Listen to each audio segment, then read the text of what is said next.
Mariah Rigg was born and raised on the island of Oahu. She is the recipient of fellowships and awards from the National Endowment for the Arts and Lambda Literary, among other notable accolades and publications. She holds an MFA from the University of Oregon and a Ph.D. from the University of Tennessee, Knoxville. In the fall, she will be a visiting fellow at Mount Holyoke College. Mariah is the author of the short story collection Extinction Capital of the World, forthcoming tomorrow from Echo. In the spirit of this collaborative season, this interview was co-hosted by Kate Davis. Kate Davis is a poet and fiction writer, former fiction editor at the Arkansas International, and my longtime collaborator and best friend.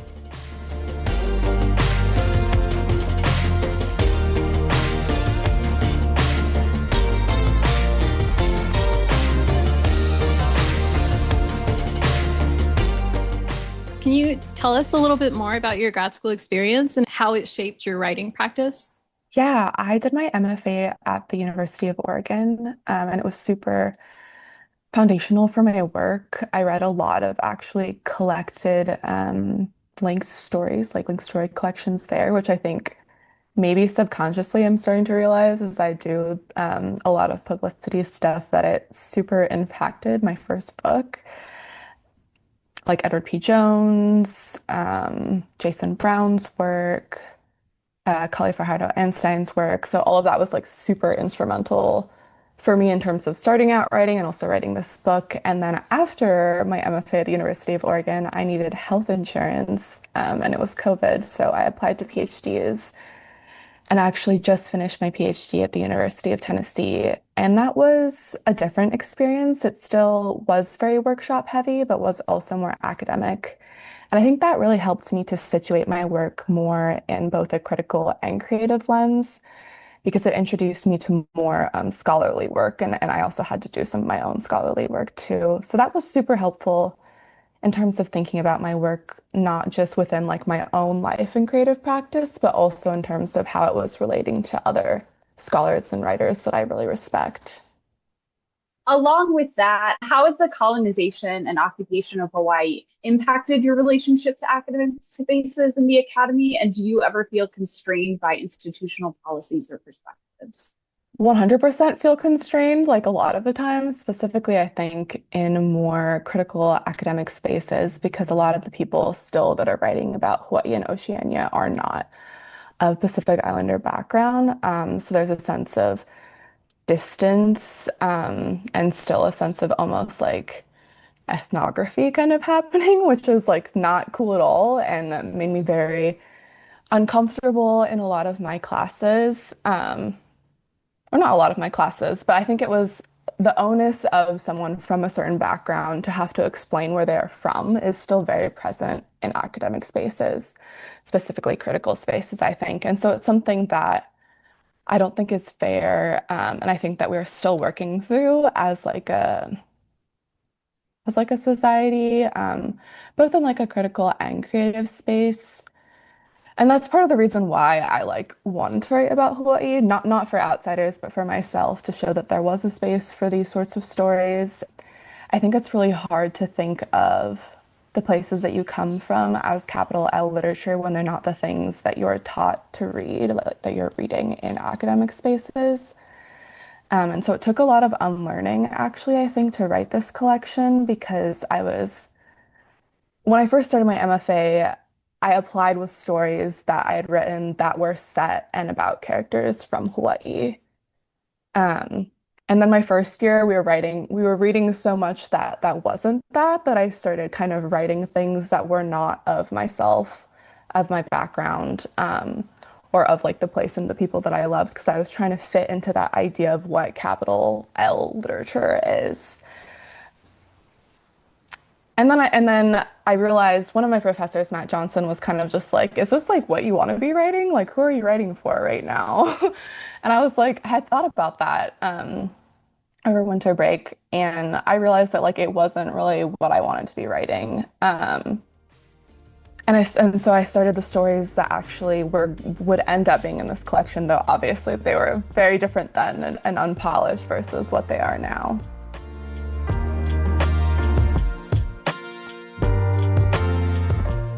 So you touched on this a bit, but I wonder if we could just delve into just like the process of writing about where you grew up and how challenging that is, particularly when it's almost too familiar.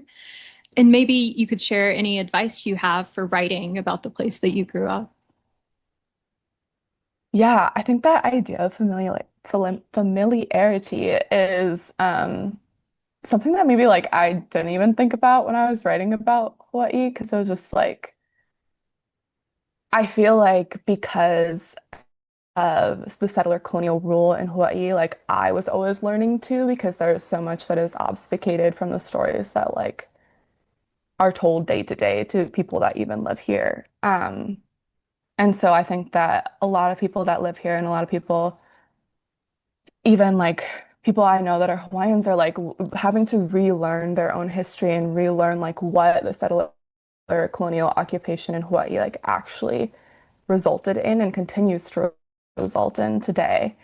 Um, but in terms of like the difficulty of writing where I'm from, I think like that like unlearning like the stories that I thought I knew and also recognizing that so many of the things that as a child I was experiencing in maybe a way that through memory was more one-dimensional was actually like very layered.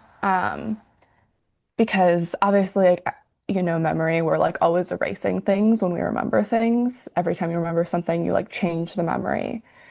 Um, I think that that can also sometimes make things that are inspired by memory, like I'm saying, kind of like a plateau, kind of flat.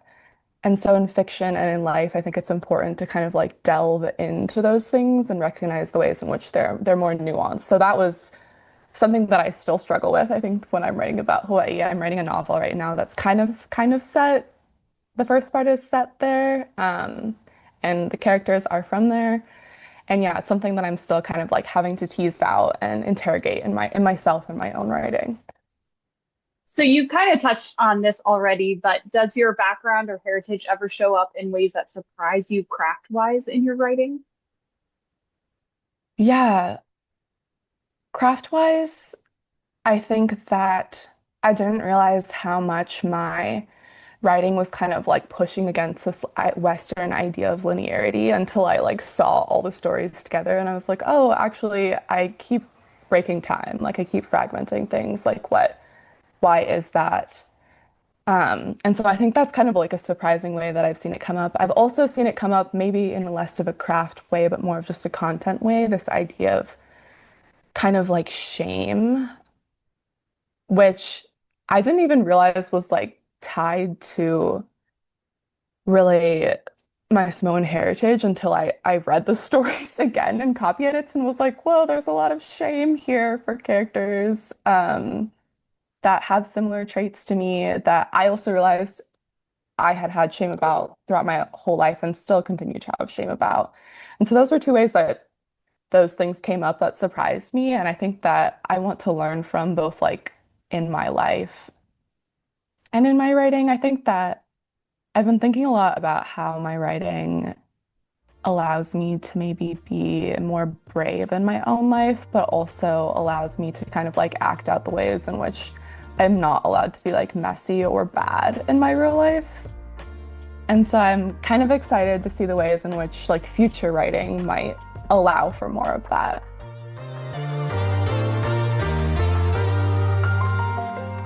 Since you bring up time, throughout the collection, maybe even in every story, characters seem so uniquely knowledgeable about the future, often slipping into future tense in random moments. I wondered if you could speak a bit about your relationship to time in writing. Yeah, I hate writing things that are in time. And it's something that people, I think, specifically in workshop, people are always like, why do you keep doing this? Like, do something new. But it's just, it's how I kind of see the world and how I see story and fiction specifically, is I don't think that things happen linearly, specifically like when it comes to trauma, because I think that that's so present too in this collection is things aren't going to happen in a linear manner when trauma is associated with a life. And unfortunately for all of us, trauma is in the mix. Um, So yeah, I don't really like being linear. I love fragmenting things. I love, like you said, kind of gesturing forward. I think part of that is also just maybe me prescribing to like workshop rules, like the idea that something can't just like happen out of nowhere, it kind of has to be like foretold. Um, and so I'm maybe kind of trying to unlearn that because I think it might be fun to just have like weird things happen for no reason. Um, but I do think in terms of this collection, it makes sense because so much of it is entangled, is that like characters don't just know about themselves, but there's like kind of a larger idea or like entity that kind of just like knows everything, even if it's not present in the narration of a single story. I wonder if you know if that speaks to like the traditional like Hawaiian literature, like rules or tradition. Or I are mean, you I at don't, all familiar with like the Hawaiian traditional literature? yeah, I would say maybe like the idea of like literature feels like really stagnant, but in terms of Hawaiian storytelling and storytelling in Oceania more broadly, like there's idea of like collectivism that I think that I wanted to put into this collection, this idea of like not only like lives touching over and over again, but this idea of like a chorus even. That obviously is present in the titular story, but kind of is just like present in terms of like all the narrators and all the stories in general. I've been thinking a lot about,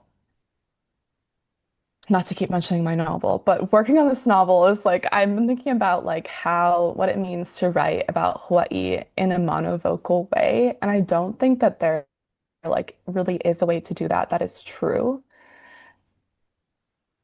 And I think it kind of like you're saying ties back into this idea of polyvocality, collectivism that is so present in the culture that I was raised in and is so present in the collection. And I want to be more present in my work, but I'm also not sure if it's possible as like one person writing, if you can like actually truly be collective if you're just one person. And so in the future, I would hope to make my work more also interdependent on other writers and also more collaborative. And that's something that I'm trying to work towards, but obviously just like don't really have the tools yet to do so.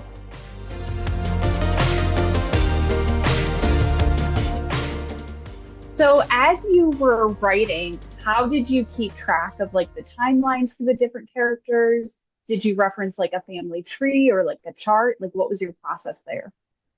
Oh my gosh, one of my friends was like, you should definitely put a family tree at the beginning of the collection. And I was like, no, like people can figure it out or they cannot. But I actually didn't really set out to write a linked collection. It just sort of happened because I kept returning to these characters. And so because of that, I didn't want to kind of give a roadmap for anyone. Wanted people to discover it on their own or not discover it on their own because I think each of the stories was also written to be its own story, not just hanging on opihi like to the other stories.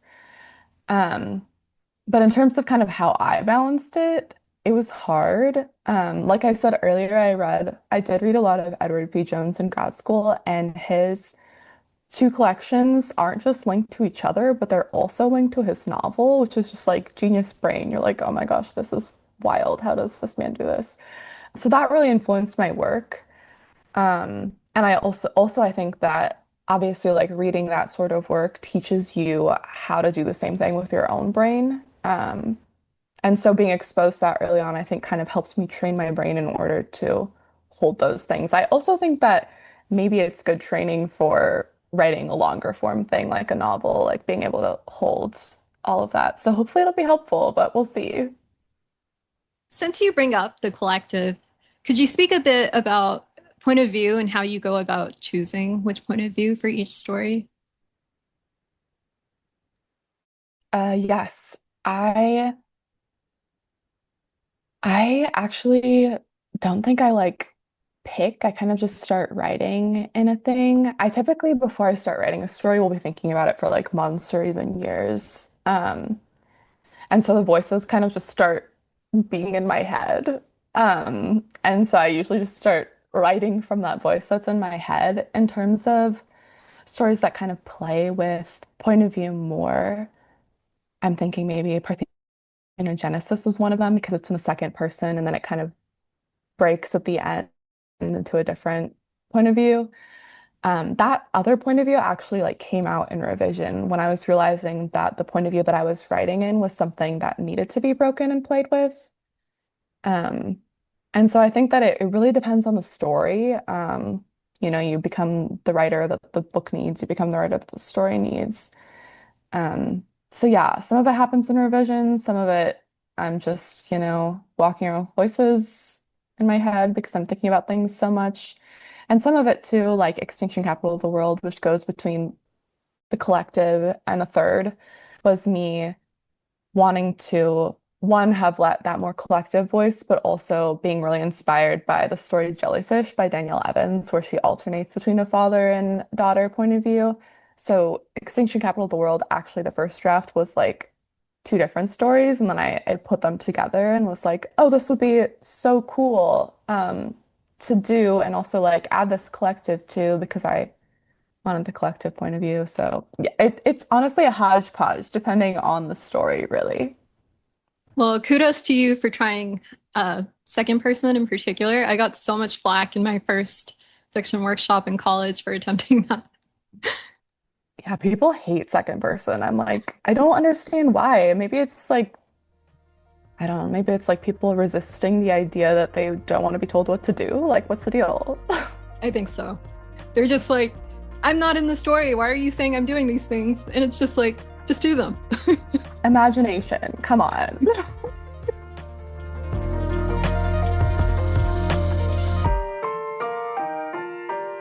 All right, so one of the underlying threads in this collection revolves around generational wealth versus self-sufficiency. I'm always curious about the jobs that writers give their characters and when writers intentionally choose occupations outside of their own discipline. So, how do you approach writing about a US Navy contractor or an art curator or an intro to biology instructor? What's that research process like? Yeah, it's a great question. I obviously like always do research based on the different careers or lives or whatever like historical moments that my characters are in. I also feel like I've just had a lot of weird, odd jobs over the course of my short life already. And so a lot of it is that too. A lot of it is talking to family and friends who might have held these jobs currently or held these jobs in the past. So again, it's really just like seeing the world around me and picking different facts and inspirations from that.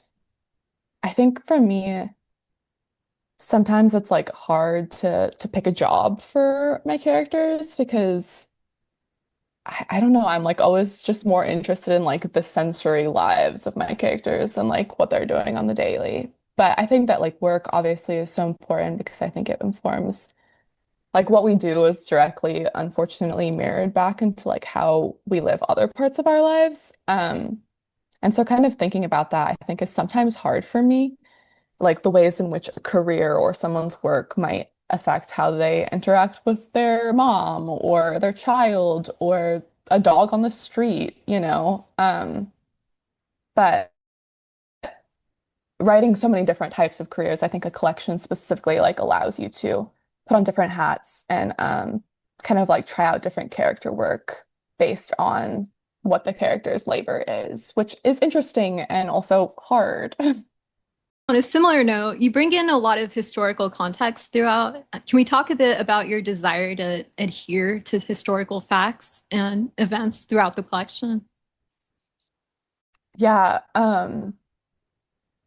I like love history. I've always been obsessed with it. I also think that in a place like Hawaii, where colonization was so recent and settler colonial rule is still so visibly present everywhere, history is kind of just like steeped into daily life.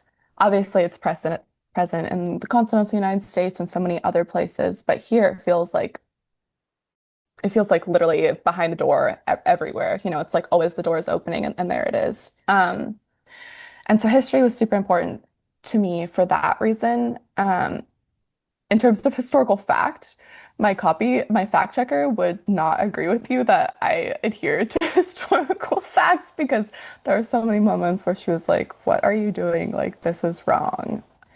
But I also think that obviously it's fiction, so there's like the relationship between how much you have to adhere to an actual fact versus like how much you can play with that fact is smaller than people think when you're writing things that are based on history, specifically like more recent history.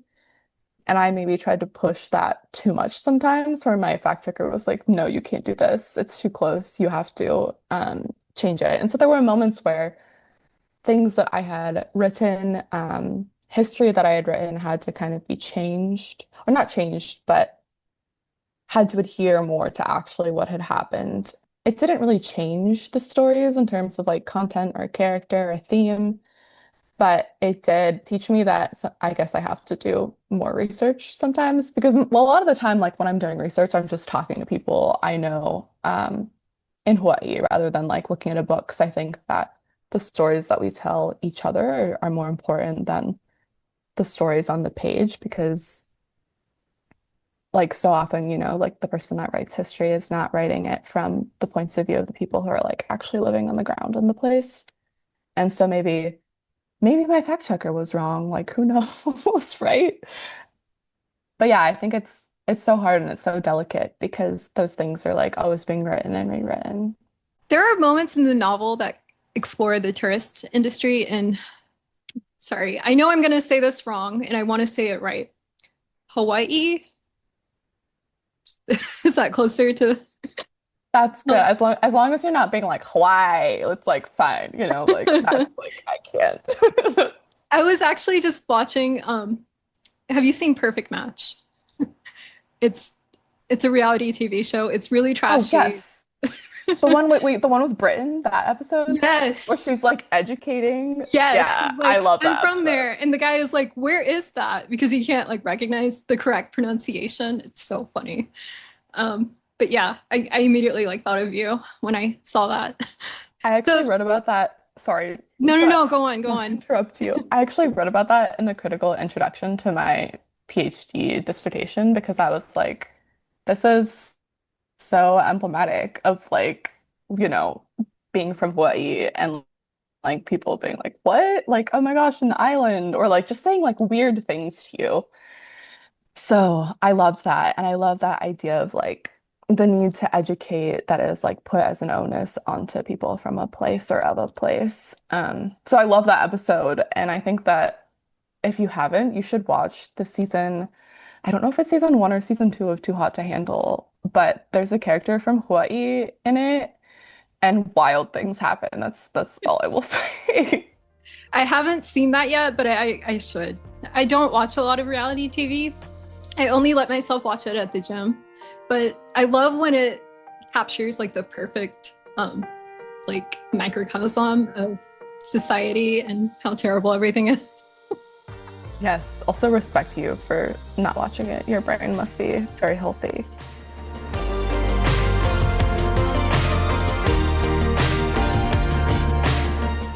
There are moments in the novel that explore the tourist industry and the commercialization of the island. What are your thoughts on the commercialization of art and specifically writing? Yeah, I think that's such a good question and something that I reckon with. I think that obviously, like, as art becomes more and more commercialized and literature and writing specifically becomes more commercialized, there are less like ways for us to experiment and push the bounds. The imprint that I actually like am being published under used to be an indie press like in the 90s and now is part of a big five and or big four because they're all like becoming the same thing. But I like wonder at the ways in which the commercialization of art like isn't allowing us to one push the bounds in terms of like content, I mean form, and like experimentalization that way, but also like the stories that are being told are like a lot of the same stories over and over again, which obviously is a problem throughout like the history of art and publishing, but I feel like it's becoming more so again. Um, but also I think that the commercialization of art, like I was saying earlier, this idea of like collectivism and communalism is something that I want to do more of in my art, in terms of like working with other artists, and making my art more of a collective practice. I think that's really, really hard when things are commercial and when things like a career is made off of like if you have two books, you can get a teaching job, but they have to be like two books with like a good press and receive like good reviews and like maybe like be longlisted for like a big prize or win a prize like these days. And so like that idea that like your art has to like do these other things for you instead of just like being the art itself is so constricting and so dangerous too, I think.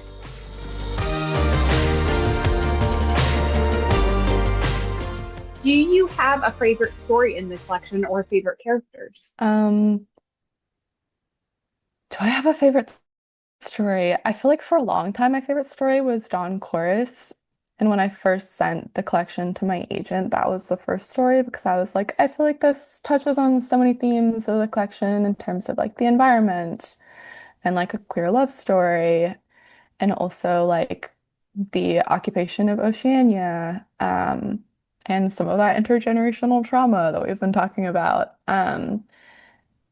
Now I'm like, is it my favorite story? I feel like I've been with these stories for so long that all of them are kind of like irritating children that I'm like, I'm done with you. I love you, but I need some space. One of my professors says that every time he publishes a book, he like will not read it again after like his book tour. He's like, I can never read my work again after that. And I don't think I'll be that way, but I understand where that inclination comes from because I think after like 5 rounds of copy edits, it's just like hard to look at things the same way, because people have just been kind of like tearing into it for so long. So yeah, Dawn Chorus, and also I think Extinction Capital of the World, just because I think it's doing some of the more interesting things in terms of form, and was the second to last story that I wrote for the collection. The last story was actually Target Island, which is the first story. It's just funny because they like bookend the collection. Um, but took like the most revising too because it's so long. It's like 30, actually it might be like 40 now, but it was like 30 something pages like in a Word document. So I had to spend time with it, but in a good way, in like a wrestling way, not in a people telling me that I was wrong over and over again way. You touched on this a little bit by bringing up like copy editors and stuff. Can you talk a bit more about how this collection came to be? Just like the initial creation and then the development of the book and what the process entailed.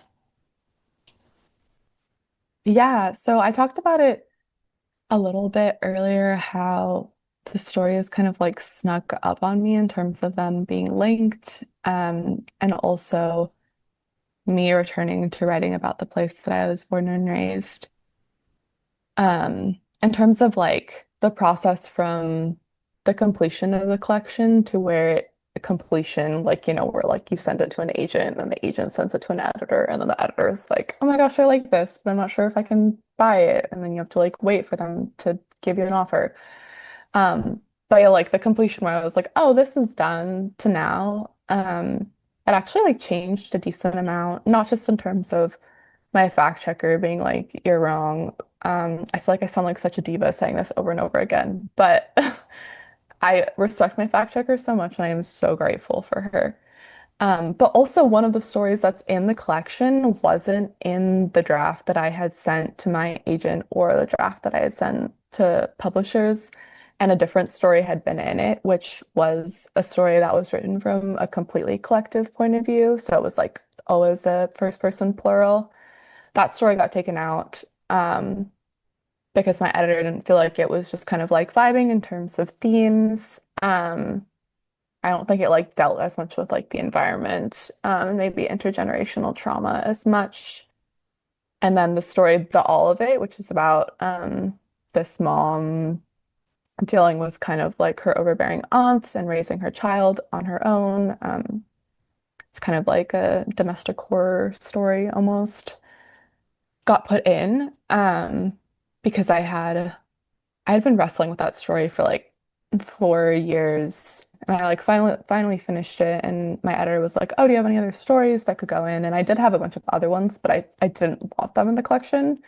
So I sent her that one, and that one ended up going in. And I think it's interesting.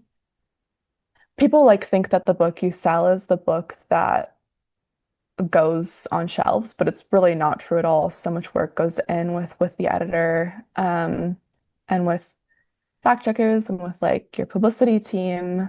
And I am so grateful that I had that support throughout my journey because I know that some writers have like different experiences with editors and stuff, but I have like a really respectful relationship with my editor where everything was always a conversation rather than like a you do this thing. And I just feel really grateful for that because I know that's not always the case for people.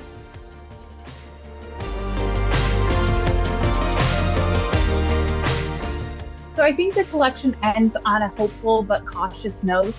I'm curious as to what your thoughts are regarding the future of the world in relation to climate change. Do you still have hope that we can reverse some of the damage, or are you more pessimistic about the future? And how do you think writing this collection has informed your outlook?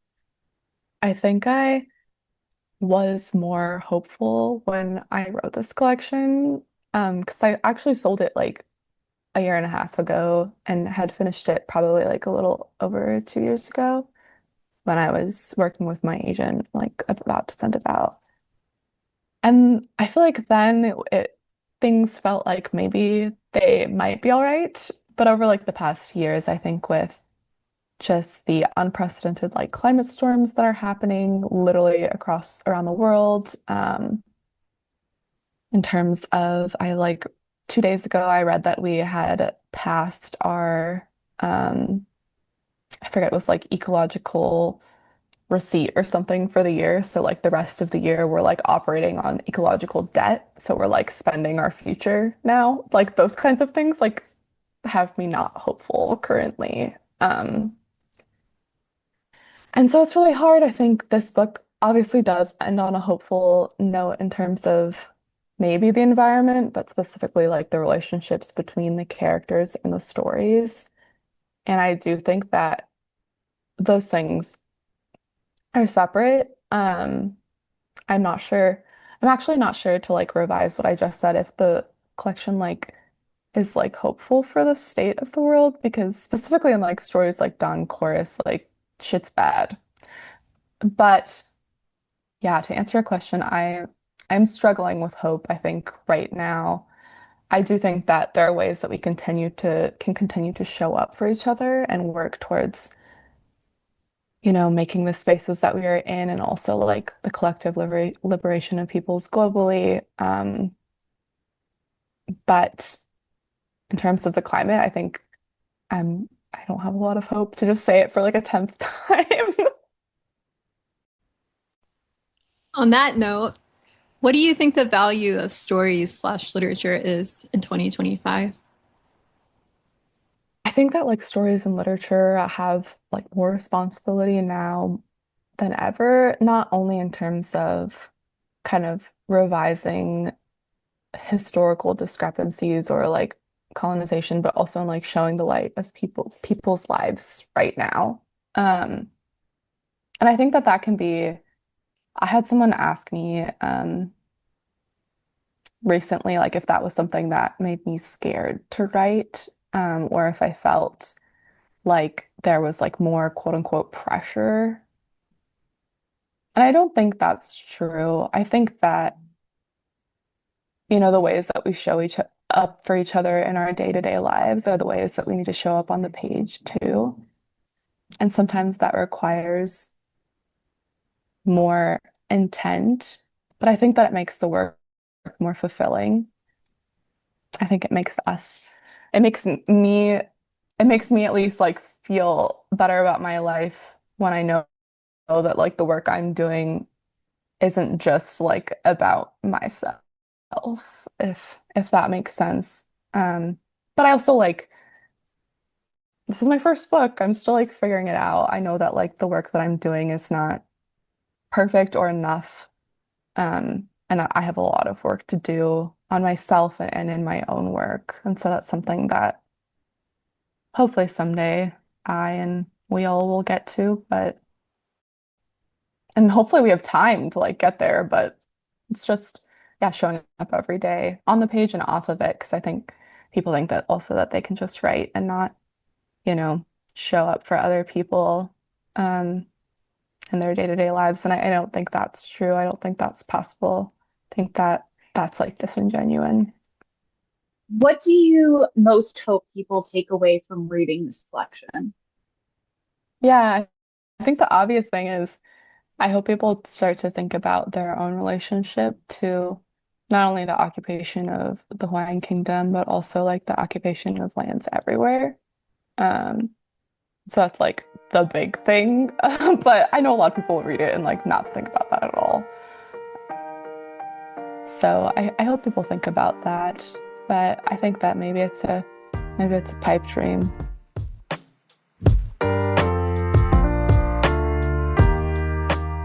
Can you give our viewers a writing prompt inspired by the book?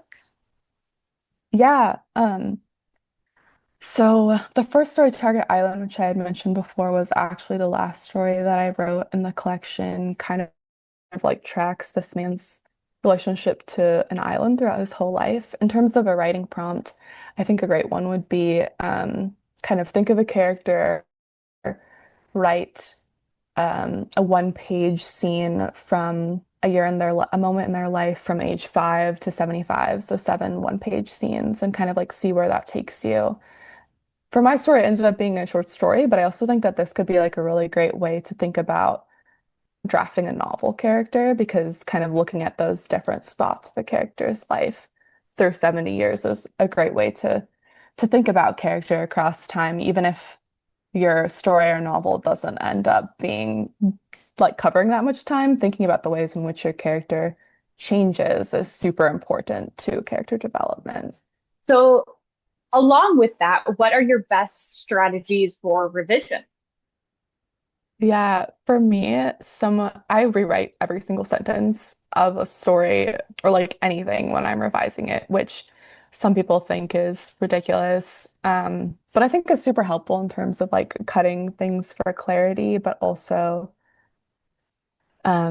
larger like character or plot or theme things.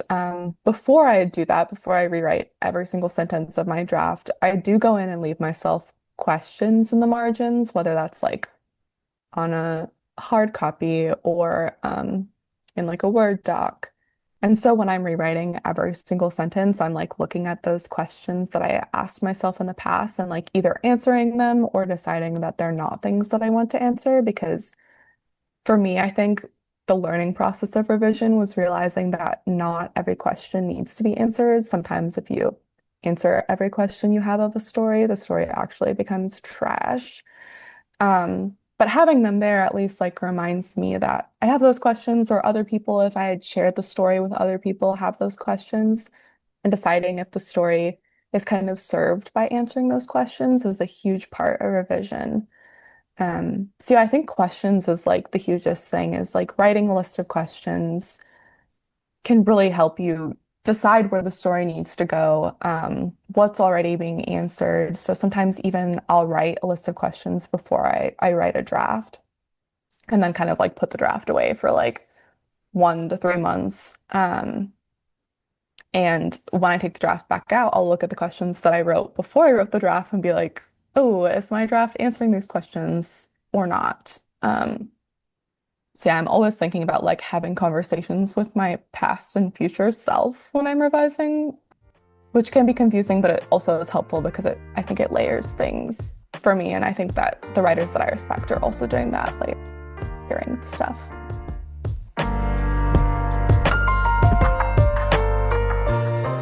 I'm going to combine a couple questions here, but this collection is so well constructed despite widely varied characters. Could you speak a bit about how you went about deciding where each story would appear? And then on a similar note, what tools did you use to craft each story to make it feel distinct, but also part of the larger collection as a whole? Yeah, the order now, like I was saying earlier, is so different than the original order. Um, and part of that is like because stories were revised and I feel like they just like don't fit where they were before, or because my agent editor were like, actually, like this makes sense. What do you think? And me being like, sure. Um, I read that people like think about the last lines and the first lines of things, and I wish that I had thought about that more because I actually went through the book the other day and like read the last lines of stories and then the first lines of the next ones, and I was like, oof, not sure about this one. Um, So I think that they're like everything, there are always things that I wish I had done better or thought of. Maybe that's why one of my professors doesn't return to his work after his book tours. It's because those things are glaringly obvious. But yeah, in terms of order, I think it was really like a collaborative effort, in terms of kind of like how the stories touch. Uh, like I said earlier, like I didn't mean to write a linked collection. It kind of just happened. And then there are some stories, like I was saying, the all of it that kind of got subbed in at the end, when the book had already been sold, that I realized were already touching the other stories in terms of place. Which like so many of the stories touch each other in terms of place just because a lot of them are set on Oahu. Um, But that one I did end up being like, oh, she's like going by this by the Alawai Canal, which is a huge part of another story. Like, what if I actually like made her ex-boyfriend be one of the characters in that story? Which like I think works because it's like one line, but also like could be lost. And that's kind of like what I was saying earlier, where I was like, I don't really care if people don't read this as linked because it'll be fine. And yeah,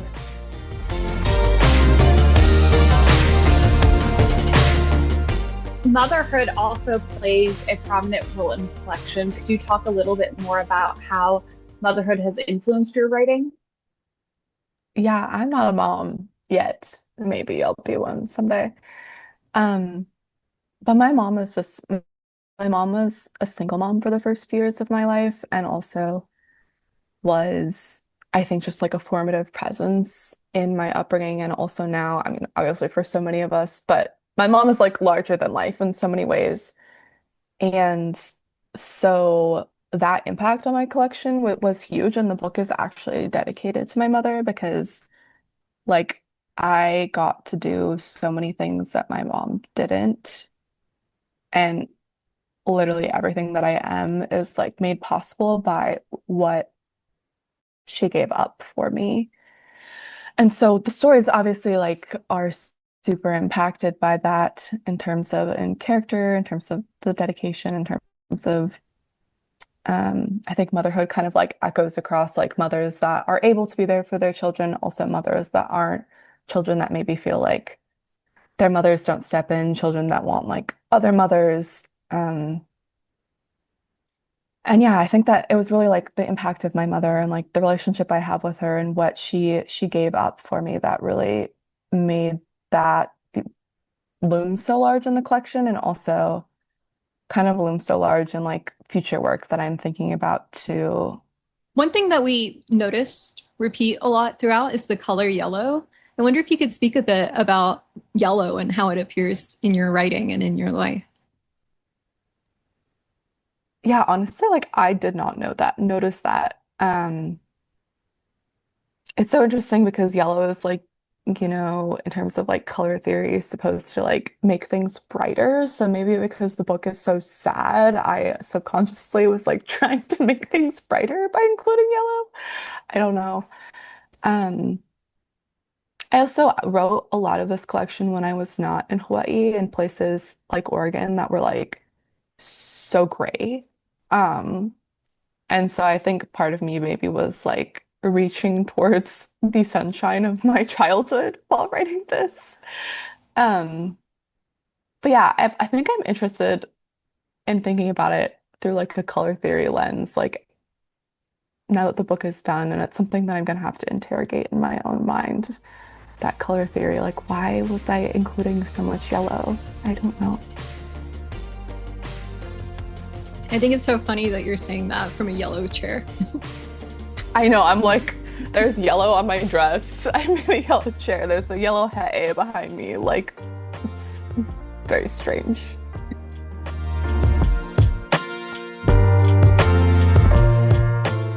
So one of my favorite stories in the collection is After Yvonne because it really emphasizes this idea of guilt and personal responsibility and the fate and outcome of other people. It's also such a sad ending. I'm wondering if you could say more about this story, how it came to be, and how you approach crafting that kind of fraught sibling relationship alongside that love story. Yeah, that story was inspired by my stepdad was a canoer actually in the 92 Olympics in Barcelona. And he like befriended a few of the USSR kayakers and canoers at the time. And so it was kind of like inspired by a lot of the stories that he had told me about that period of time and the friendships that he had with those men. He does not have a twin brother who also was a kayaker. Um, but I hadn't like realized until I returned to the collection that a lot of the relationships in the collection have to do with like children and parents, or grandchildren and grandparents, and didn't have as much of that sibling dynamic, which is so interesting because I have three younger brothers, and I think being a sister is like such a huge part of my life. And so I'm glad that that story is in the collection and isn't just like a romance love story like so many of the other stories. I'm glad that it has that sibling dynamic too, because I think it's something that if that story weren't in the collection, it'd be something the collection was lacking. Um, is that like nuanced sibling perspective. In terms of writing them both, the romance was more present in the first draft. And the sibling dynamic is kind of something that was teased out over time and revision. That story changed so much. I like at one point thought it was going to be a novel and then was like, actually, I don't have the time or patience for this. Um, so yeah, those two relationships really didn't really coalesce until the final draft. Connection or the lack of connection is a central theme in the novel. I'm thinking specifically about Pono and Kira, that final scene where they're swimming together. I'm wondering how you view connection as it relates to both family dynamics, but also environmental destruction and climate change. I was raised to like view the land as a sibling, and like a member of my family. And so the idea of connection in terms of like people and land and climate is something that's like present in my everyday life and just how I live in the world. And so I think that story and like a lot of the stories in the collection are sort of speaking towards that relationship between human and place and human and climate and nature. Um, in terms of, echoes and connection in climate and environment, I was talking earlier about like storms, like you see how like everything is connected is like when these catastrophic storms are happening across the globe, it's nothing is isolated. And that's also kind of why I wanted to write a linked collection to show the ways in which things were not isolated, the ways in which things are like always touching, not just in terms of like place or people or character, but also just climate in the world. I'm not sure if I succeeded, but it's something that I was definitely thinking about and something that I continue to think about as I write and live in our increasingly fraught world. I would say you succeeded for sure. Thank you. Yeah, well, yeah, I'm glad.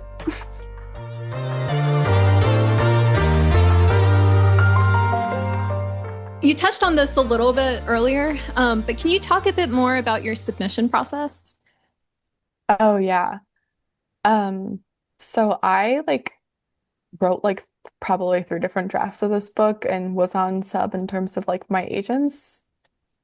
I feel like continuously from like 2021 to 2023 because I was just like, actually I like this book better. can you look at this instead? And my agent, Amy Bishop Weisick, ended up reaching out to me like, I think it was like August of 2023. And I had been having like a terrible summer. I had just been like robbed. I like found out that my partner needed hip surgery. And so that was like such a boon and such a dark time as her being like, I want to represent your book. In terms of going on sub to publishers, we went on sub in January of 2024. So pretty soon after, I think we went through like one major round of revision and like line edits. And then we sent out to so many people. I don't even remember, like 20 editors. It was a lot. And it ended up being bought by Echo. And my editor, Rachel Sargent, like loved the book, and it was bought pretty quickly, which I feel lucky for because I know I have a lot of friends who are like on sub for like a year, and that being on sub is like so terrible, so stressful. I was not a nice person during that time. So I feel lucky that it was bought quickly, and then it was bought by someone I like, because I know some people go to auction and like end up with an editor that was not their first choice, but that they still like. And I feel really lucky that the editor that I liked was the person who ended up getting the book. It's really unusual for a short story collection to be bought, especially like without a novel attached. So, I actually went on sub like with a novel excerpt, but I just maybe I shouldn't be saying this, but I decided that I felt kind of uncomfortable selling something that I hadn't finished. And I've never written a novel before. I think it would have been different if I had finished a novel before, because I would have known more of how to write it. But yeah, we ended up just selling the collection, and I feel really good about that because I'm still working on the novel. So I feel like I would have been in more of a rush to finish it, and it might not have ended up being the book I wanted. Yeah, and I can cut that out if you want me to. Yeah, whatever. It's fine. I'm curious, can you tell us anything about the novel you're writing now? Yeah, the novel that I'm writing now, I am really close to the end of the first draft. I was supposed to be done this summer and then got in a bicycling accident and had a concussion and was like, I'm not gonna finish this summer. But it's a queer sailing romance set largely between the 90s and the present day with a love triangle that kind of like devolves into the failures of the healthcare industry in the latter half as like the main characters age and their bodies fall apart due to like their elite sailing. And it kind of deals also with the colonization of sailing in Oceania. Again, intergenerational trauma because I can't stop writing about it. And I'm really excited about it, but it has been really challenging to go from the short form to the long form. I feel like I'm learning so much and really just learning how to like be comfortable sitting in space, which is something that I struggle with both on the page and like in my day-to-day life. It's just like being still. And so it's been really good for me, I think. And hopefully it's done soon. In the last few minutes we have left, were there any questions that we didn't get around to that you had hoped we would ask, or things that you wanted to talk about? I feel like we covered so much, which I'm so grateful for. Your questions were really amazing and made me think about things that I hadn't. I feel like so much of like doing interviews is like actually learning about myself in the book. So I like want to extend gratitude to both of you for the work that you did putting this together. Absolutely. No, your book was awesome. We had so much fun reading it. So thank you so much for being a guest. Yes. Yes, thank you. I'll be in touch via email, but thank you. Yay, it sounds great. I hope that you both have a good rest of your Saturday. I almost on Sunday. My sense of time is like so whack right now. But yeah, thank you for your time, and I hope you have a good rest of your weekend. Thank you. You too. Bye.